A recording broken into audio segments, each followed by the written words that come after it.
ಶಿವಲಿಂಗೇಗೌಡ್ರೆ sir ಇಲ್ಲ ಇಲ್ಲ ಸುಮ್ಮನೆ ಪ್ರಶ್ನೆ ಸಂಖ್ಯೆ ಇಲ್ಲ ಬೇಡ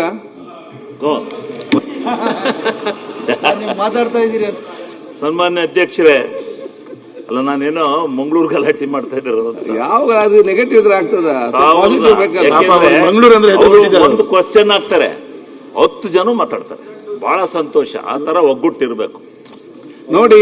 ನೀವು ಅಲ್ಲಿ ತೆಂಗು ನೀವು ಸಹಕಾರ ತೆಂಗು ನೀವು ಚರ್ಚೆ ಮಾಡ್ತಿದ್ದೀರಿ, ಅವ್ರು ಈ ವಿಷಯ ಚರ್ಚೆ ಮಾಡ್ತಾರೆ. ಮಾಡಕ್ಕಾಗುತ್ತೆ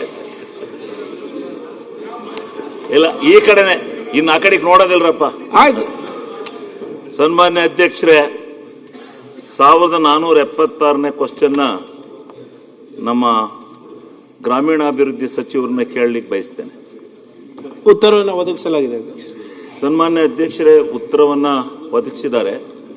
ನಾವು ಕಳೆದ ಸಾರಿ ಈ ಸಾಧನಕ್ಕೆ ಪ್ರಥಮವಾಗಿ ನಮ್ಮ ಪ್ರಿಯಾಂಕಾ ಖರ್ಗೆ ಅವರು ಒಂದು ಒಳ್ಳೆ ಯೋಜನೆಯನ್ನು ತಂದು ಗ್ರಾಮೀಣ ಪ್ರದೇಶದಲ್ಲಿ ಹಳ್ಳಿಯಿಂದ ಹೆದ್ದಾರಿಗೆ ಒಂದು ಉತ್ತೇಜನ ಕೊಡ್ತಕ್ಕಂಥ, ರಸ್ತೆಗಳನ್ನು ಮಾಡಿಕೊಡ್ತಕ್ಕಂಥ ನಿಟ್ಟಿನಲ್ಲಿ ಪ್ರಾಮಾಣಿಕವಾದಂಥ ಪ್ರಯತ್ನವನ್ನು ಮಾಡಿ ಪ್ರಗತಿ ಪಥಾಂತಲನೆ ಹೆಸರಿಟ್ಟು ಆ ಯೋಜನೆಗೆ ಬಹಳ ಸವಿಸ್ತಾರವಾಗಿರ್ತಕ್ಕಂಥ ಒಂದು ವ್ಯವಸ್ಥೆಯನ್ನು ಮಾಡಿಕೊಟ್ಟು ಇವತ್ತು ಮಾಡಿದ್ದಾರೆ.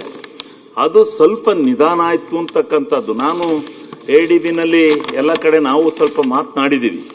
ಅಧ್ಯಕ್ಷರೇ, ಈ ಮಂಗಳೂರಿನ ವಿಧಾನಸಭೆ ಮಾಡ್ಬಿಡಿ, ಎಲ್ಲ ಅಲ್ಲಿ ಬಿಜೆಪಿ ಗೆದ್ದು ಬಂದಾರೆ, ಅವ್ರಿಗೆ ಕೊಟ್ಕೊಂಡು ಅವ್ರನ್ನೇ 3 ಗಂಟೆ ಸುಮ್ಮನೆ ಕುದ್ಕೋತೀವಿ. ಅಲ್ಲ ಗೌಡ್ರ, ನೆಕ್ಸ್ಟ್ ನಿಮ್ಮ ಹಾಸನದಲ್ಲಿ ನೀವೇ ಮಾಡ್ಕೊಳ್ಳಿ ಸರ್. ಒಂದು ಸಭೆ ಸಪರೇಟ್ ಒಂದು ಸಭೆನ ಮಾಡ್ಕೊಳ್ಳಿ. ಇಲ್ಲ ನೋಡಿ, ಯಾಕೆ ಇಷ್ಟು ಸೀರಿಯಸ್ ಆಗಿ ಮಾತಾಡ್ತು ಅಂತ ಹೇಳಿದ್ರೆ,